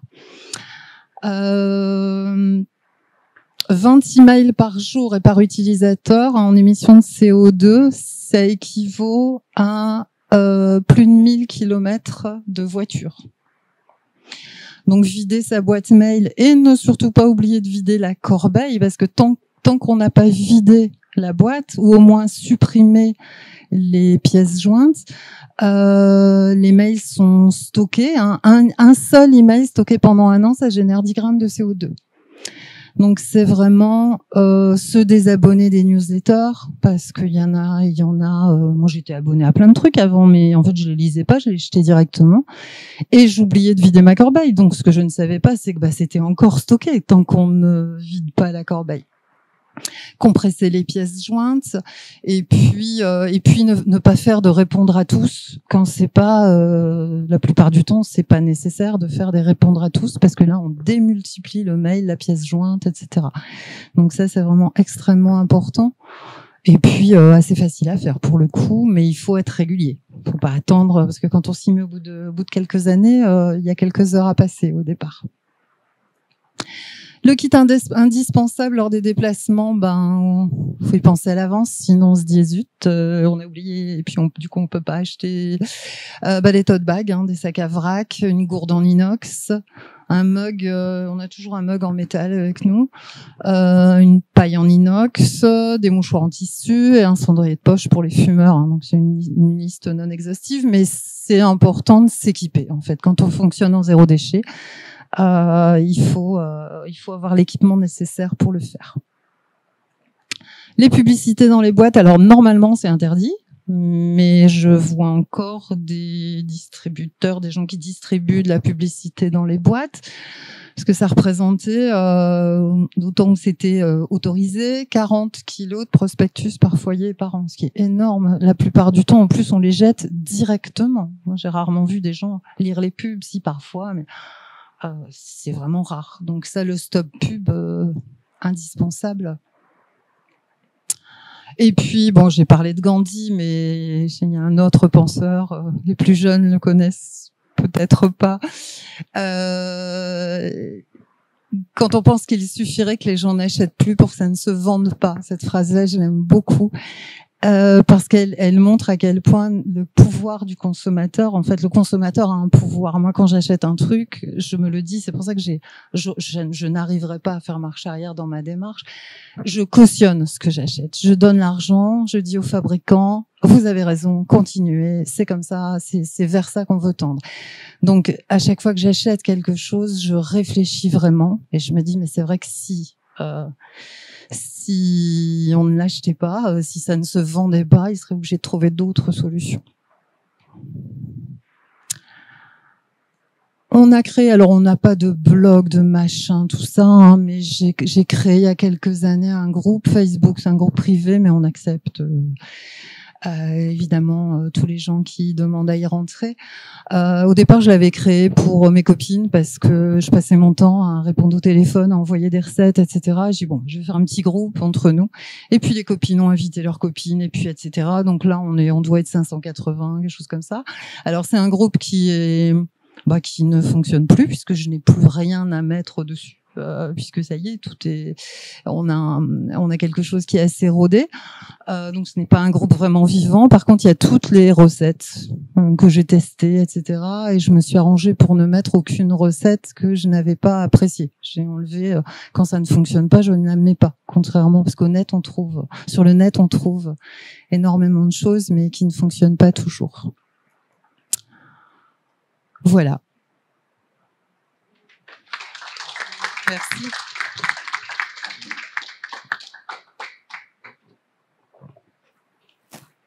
Merci. J'aime beaucoup la fin avec Coluche, où finalement c'est notre consommation, c'est aussi c'est s'engager et qu'on est un consommateur responsable, c'est s'engager aussi dans des choses. Moi, j'ai plein de questions, mais je suppose qu'il y en a qui ont peut-être des questions, même des réactions. N'hésitez pas, levez la main. Non, personne n'a envie de poser une question. Oui. J'en suis très très loin. Moi, le chiffre qui m'a vraiment étonné, c'est les poubelles ménagères 2 fois par an. Est-ce que c'est, je veux dire, nous, ma poubelle, elle est pleine 1 fois par semaine, quoi. Donc, oui, nous, elle était aussi, on a connu tout ça. Mais parce complètement qu'il y a plus de produits frais dedans, en fait. Voilà, tout ce qui est organique, parce que le problème des poubelles sont les produits frais, finalement. C'est tout ce qui est organique qui va pourrir, qui va donner des odeurs. À partir du moment où vous n'avez plus aucun produit organique dans la poubelle ménagère, c'est-à-dire tout part en compost ou aux poules, voilà. Bien que moi je ne sois pas végétarien, moi mon épouse, mais malgré ça, en fait, voilà, tout peut partir aux poules. Donc de ce fait, il n'y a plus que des produits secs. Donc c'est justement du plastique, c'est du polystyrène, c'est des déchets de médicaments, ou voilà, on ne fume plus, on vapote. Comme ça en plastique, des emballages qu'on ne peut pas éviter. Donc tout ça, ça peut rester pendant plusieurs mois en fait, sans dégager aucune odeur. Et donc elles sont remplies tout doucement. Donc oui, c'est une fois après les fêtes, parce qu'au moment des fêtes, il y a des cadeaux, tout ça, donc forcément du déchet qui arrive. Et puis ensuite, avant de partir en vacances, tu te fais un peu chaud. Mais c'est une réalité. C'est une réalité. Oui. Pour rebondir justement sur les poubelles, etc. Peut-être que vous n'aurez pas la réponse, mais j'ai 2 chats chez moi qui ont donc 2 litières.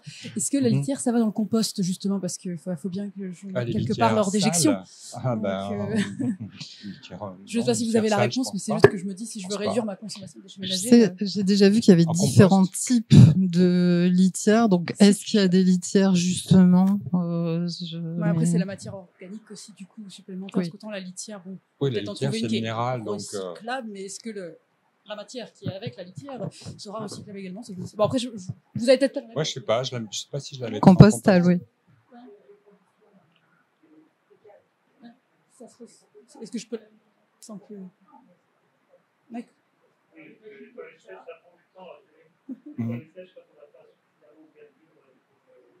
Étalé, ouais. Alors, jamais.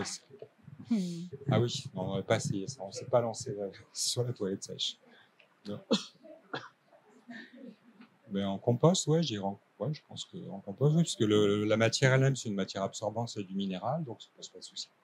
Par contre, la matière organique, elle va être dégradée comme le reste. Pardon, je voulais ajouter une petite chose juste par rapport aux poubelles ménagères. Il y a aussi quelque chose qu'on fait, c'est que si on a un sac non recyclable, etc. à jeter, on l'utilise en contenant pour mettre le reste. C'est-à-dire qu'on a à chaque fois qu'il y a, même si on achète un flacon de crème fraîche en plastique, ça va devenir un contenant pour jeter autre chose dans la poubelle. Donc c'est aussi une façon de ne pas acheter, parce que acheter des sacs poubelles pour mettre à la poubelle, et ça c'est quelque chose qu'on ne fait jamais, quoi. Voilà, pardon. Oui, donc nous avons la chance d'avoir une cour partagée avec des voisins, dans laquelle on a mis il y a quelques années un composteur. Mais il y a des tas de gens qui vivent dans des petits appartements, qui n'ont pas accès. Donc là, ça n'est plus individuel, ça suppose que la ville, et ça se fait dans certaines villes, mettent en place des composts collectifs. Et là, ça dépasse l'individu. Chacun peut pas faire tout seul. Acheter moins, oui. Tout le monde peut le faire, se retenir un peu. Mais après, au niveau du compost, tout le monde peut pas tout faire. Quand on a un jardin, c'est plus facile. Il y a aussi des petits composts de terrasse, de balcon. Ou même d'intérieur, j'ai vu. D'intérieur aussi, ça commence. Je sais pas ce que ça vaut. Je sais pas si c'est des trucs japonais, je sais pas ce qu'ils mettent dedans. Voilà, on n'a pas d'expérience directe. Mais ou des lombriques, oui. Compost partagé, oui, ce sont des initiatives qui se développent. Ouais.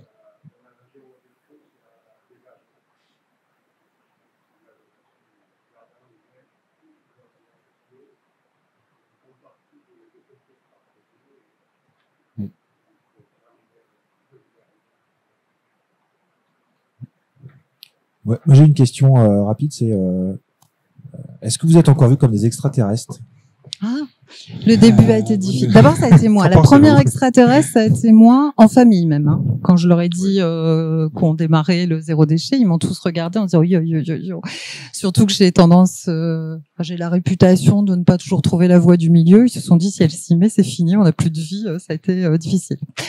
Mais j'ai vite réussi à convaincre mon entourage. Par contre, c'est vrai qu'à l'extérieur, il y a 7 ans, c'était même lourd parce qu'on devait se justifier, on devait à chaque fois, mais comme si on passait des interrogatoires quand on allait quelque part et avec des gens qui essayaient de nous piéger tout le temps. Donc c'était vraiment lourd.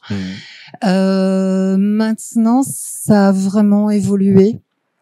Et je vois même à l'école, hein, à l'école j'ai bataillé, ou avec les étudiants j'ai bataillé pour obtenir des choses. Au début c'était attention lève-la quoi, alors que maintenant c'est oui c'est bien vu, c'est même c'est encouragé et puis je vois les résultats. Donc on est de moins en moins vus comme des extraterrestres. Toi peut-être avec tes boîtes encore un petit peu. Oui. En fait, l'image est un peu moins extrême qu'avant, mais en fait, dans la pratique, c'est toujours le monsieur avec ses boîtes. Voilà, donc on reste très très seul, quoi. En fait, on n'a pas l'impression que ça prenne vraiment et que ça s'étende vraiment. Il y a des commerçants qui refusent. Voilà, oui. Il y en a qui sont assez forts pour trouver des excuses, ou alors des balances qui ne font pas la tare. On m'a dit non, ma balance ne fait pas la tare. Moi, j'ai fait du labo pendant des années, je connais bien l'instrumentation. Je connais pas de balance qui ne fasse pas de tare. Donc non, moi j'ai croisé de tout hein, en boutique, c'est sûr. Il y a beaucoup d'opposition, en particulier chez les bouchers. Je sais pas si c'est une espèce à part, mais je ne sais pas. Certains ont essayé de me donner des cours d'hygiène.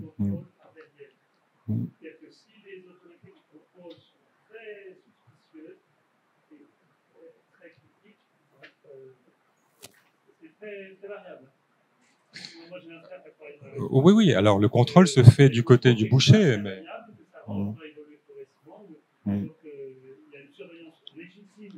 Oui.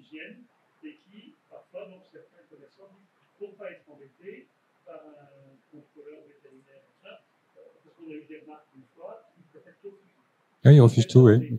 Oui, alors que les contrôles se font au niveau du boucher lui-même, voilà, la gestion de sa marchandise. À partir du moment où c'est vendu, ça concerne uniquement l'acheteur. Mais j'avais vu, je crois que c'est à Ouazam, hein, pas loin de. Il y a Alice des Baïdé à Ouazam qui a fait un boulot phénoménal en arrivant aussi, en essayant de convaincre les commerçants. Il me semble que le boucher faisait 5% de remise si on avait nos propres contenants. Oui, au marché couvert, oui. Donc il y a quand même des possibilités. Ça, après c'est au bon vouloir aussi de chacun. Je sais qu'à Vitry-en-Artois, le boucher le fait, il accepte les boîtes. Mais c'est vrai que c'est compliqué parfois.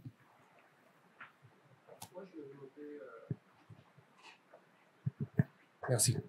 Et je me demandais parce que ça fait quelques années que j'essaie aussi de changer un peu des habitudes, etc.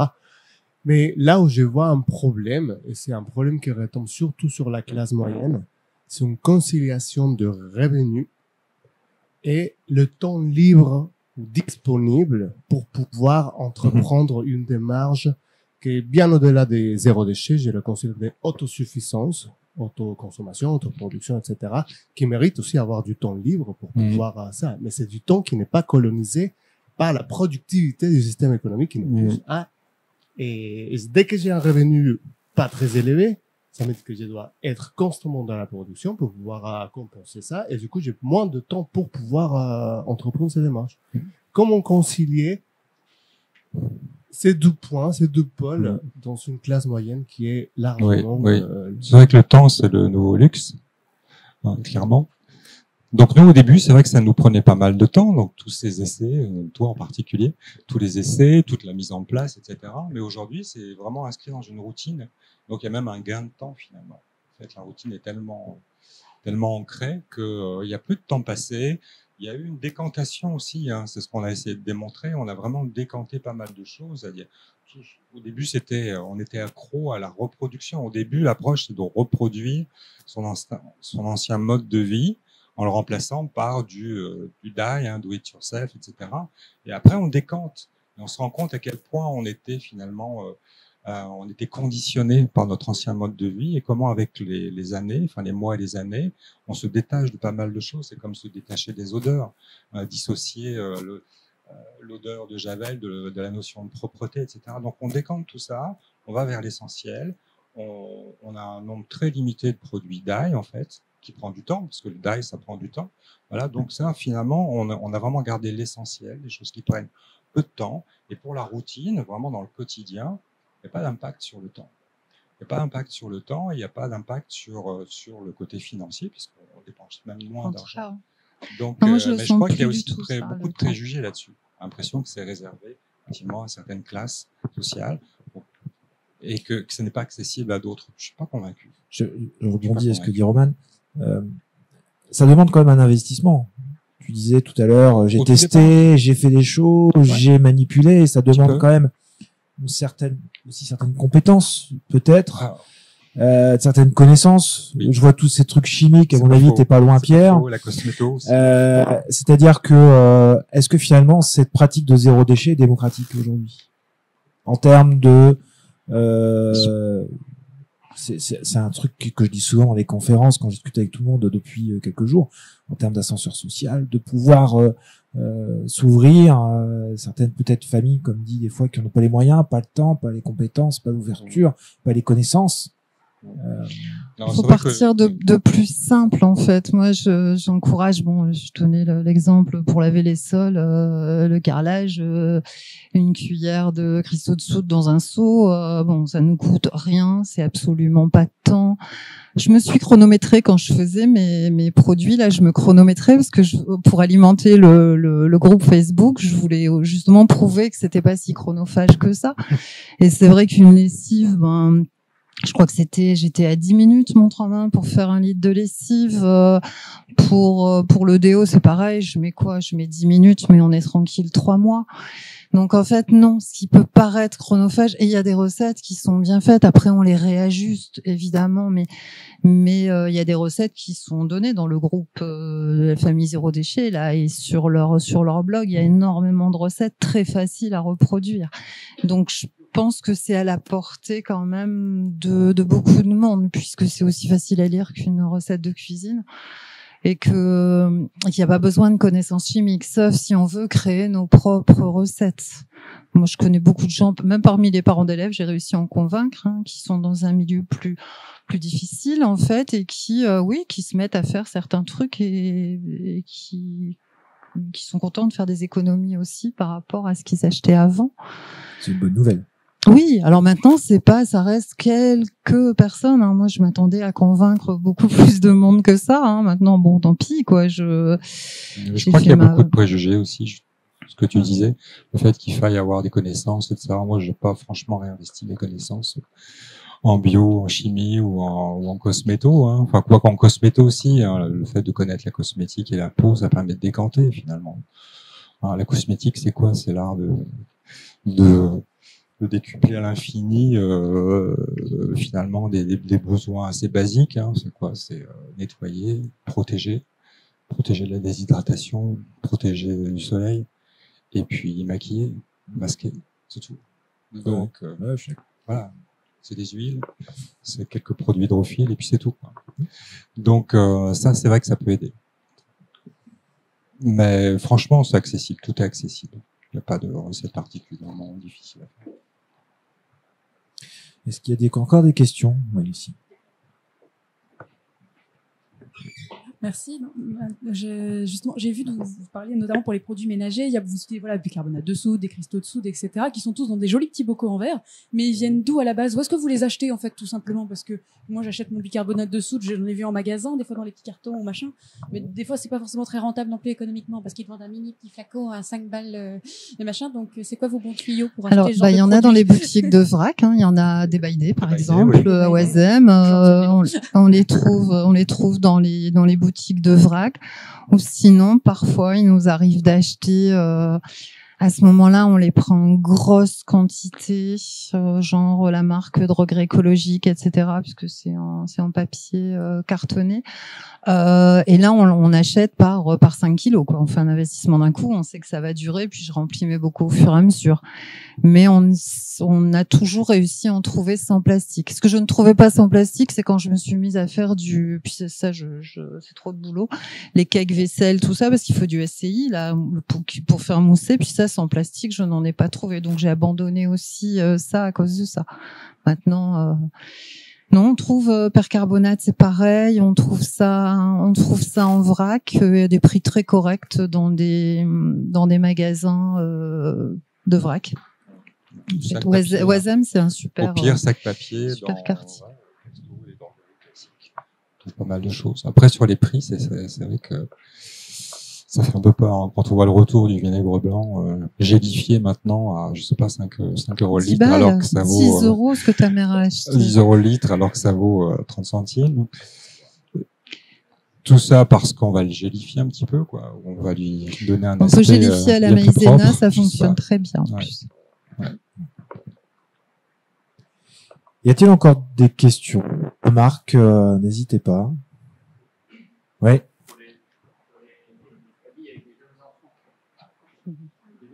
Ouais. Plus de bébés. Faut arrêter les bébés, on voit pas d'autres. Alertez les bébés. Alors moi j'ai des expériences sur ça. Si on avait essayé les couches lavables. Alors ça alors peut-être que vous pouvez témoigner.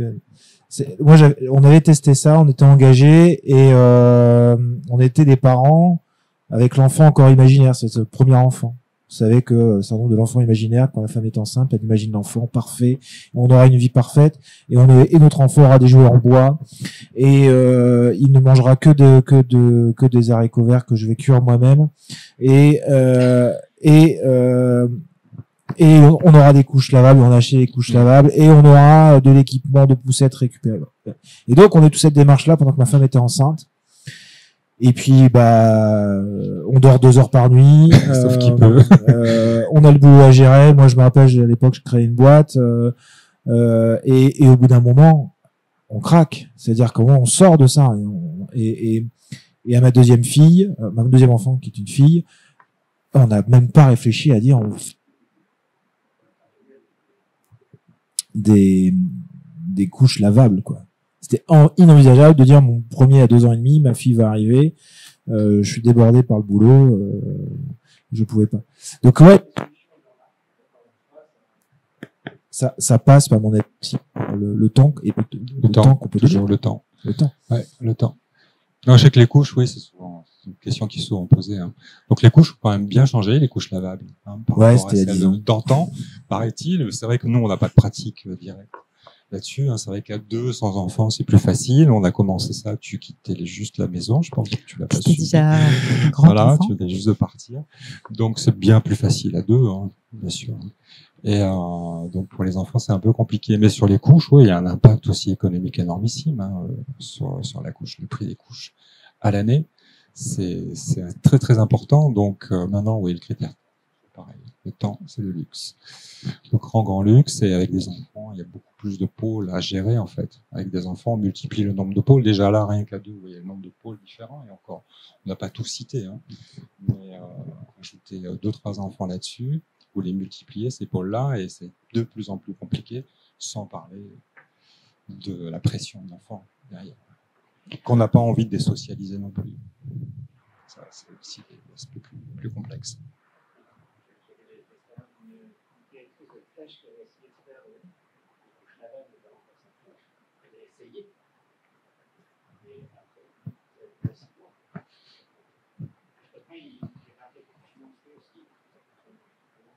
Mmh.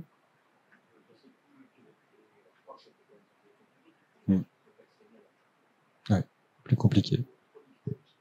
Et sur ce genre de pôle, on peut se dire, bon, finalement, s'il ne restait que ça, s'il ne restait que ces pôles-là à gérer, s'il ne restait que les médicaments, que les couches pour bébé, hein, des choses qui sont vraiment pratiques et nécessaires, s'il ne restait que ça, on n'en serait pas là aujourd'hui. Ça irait beaucoup mieux. Mhm. Mhm, mhm.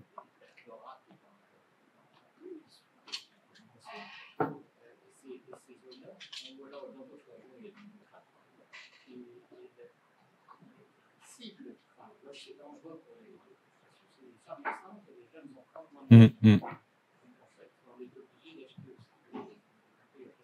Oui. Dans ces régions-là, oui, il n'y a pas ouais, tellement dans ces régions-là, d'alternatives. oui. Il y a des bouteilles en verre. Mais il y a aussi. il y a de l'eau en verre, Ah oui, oui. oui, oui. Oui, oui. En consigne. En consigne. En consigne, ouais, on en trouve. Ouais, on en trouve. J'en achète pour ma maman. Nous, on s'en achète en gazeuse. Aux gazeuses, on l'achète en bouteille verre recyclé, consignée.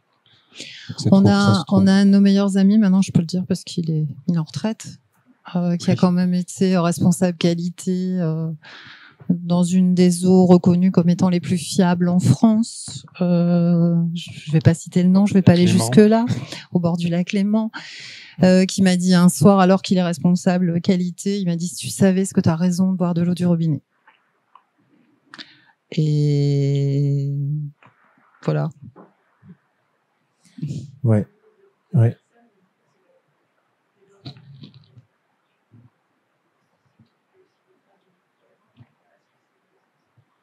Des traces, oui. Le plastique aussi. On avait eu c'est sur la facture qu'on peut voir. Je sais pas, une fois j'avais trouvé les traces de pesticides, tout ça, c'est indiqué sur les factures des cahiers ou les.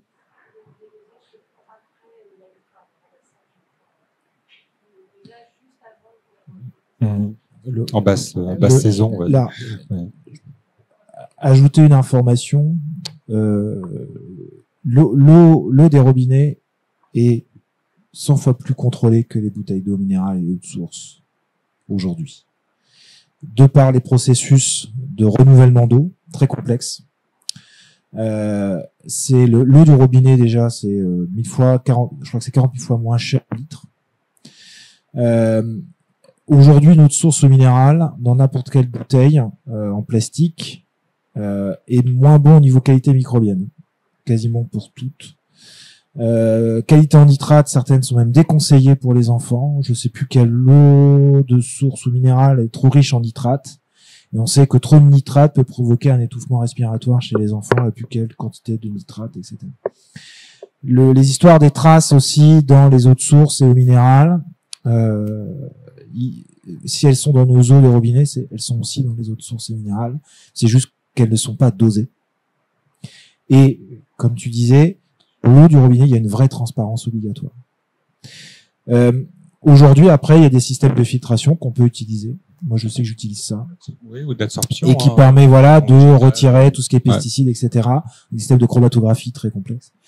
Moi, personnellement, c'est un avis, j'ai plus confiance en l'eau du robinet que je filtre moi-même que de l'eau minérale qui traîne dans du plastique et source et où je n'ai pas une traçabilité justement comme qualité en qualité. Voilà. Malheureusement, je dois vous demander d'arrêter parce qu'il y a une conférence à 13h30. Merci encore. Merci. On peut les applaudir. Si vous voulez encore discuter, je pense qu'en externe seront au plaisir. Merci.